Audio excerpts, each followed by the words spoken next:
MC റോഡിൽ Ettumanoor post ഓഫീസിന് മുൻവശത്തെ വെള്ളക്കെട്ട് ഒഴിവാക്കുവാനും അടിയന്തര നടപടി സ്വീകരിക്കണമെന്ന് വ്യാപാരി വ്യവസായ സമിതി ഏറ്റുമാനൂർ യൂണിറ്റ് ആവശ്യപ്പെട്ടു. മഴ പെയ്താൽ ഉടൻ രൂപപ്പെടുന്ന അതിരൂക്ഷമായ വെള്ളക്കെട്ട് മൂലം വാഹനങ്ങൾക്കും യാത്രക്കാർക്കും കടന്നുപോകാൻ ബുദ്ധിമുട്ടാകുന്ന സാഹചര്യം ഒഴിവാക്കണമെന്നും വെള്ളക്കെട്ട് വ്യാപാര സ്ഥാപനങ്ങളുടെ ദൈനംദിന പ്രവർത്തനങ്ങളെ ബാധിക്കുന്നതായും അടിയന്തര പരിഹാരം കാണാൻ നഗരസഭയോട് ആവശ്യപ്പെടുന്നതുമായ പ്രമേയം വ്യാപാരി വ്യവസായ സമിതി ഏറ്റുമാനൂർ ടൗൺ യൂണിറ്റ് സമ്മേളനം പാസാക്കി. യൂണിറ്റ് പ്രസിഡന്റ് സെബാസ്റ്റ്യൻ വാളമ്പറമ്പിൽ അധ്യക്ഷനായിരുന്നു. ജില്ലാ സെക്രട്ടറി ജോജി ജോസഫ് ഉദ്ഘാടനം ചെയ്തു. സെക്രട്ടറി അനിറ്റ ബാബു റിപ്പോർട്ടും ട്രഷറർ അനു സുകുമാർ വരവ് ചെലവ് കണക്കും അവതരിപ്പിച്ചു.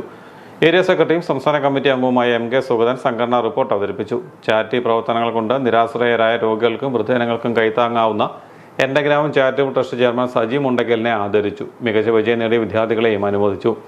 ശ്രദ്ധേയമായ പ്രവർത്തനങ്ങൾ കാഴ്ചവെക്കുന്ന കുടുംബശ്രീ അയൽക്കൂട്ടങ്ങളെയും ആദരിച്ചു. വിദ്യാർത്ഥികൾക്ക് പഠനോപകരണങ്ങൾ നൽകി. Library president G Prakash, area president TJ Mathew തെങ്ങുംളകൽ, ശ്രീകുമാർ, സജി മുണ്ടക്കൽ, അന്നമ്മ രാജു, ND സണ്ണി, AB സന്തോഷ് തുടങ്ങിയവർ സംസാരിച്ചു. പുതിയ ഭാരവാഹികളായി AB സന്തോഷ് പ്രസിഡന്റായും അനു സുകുമാർ സെക്രട്ടറിയായും കുഞ്ഞുമാർ ട്രഷററായും തെരഞ്ഞെടുത്തു.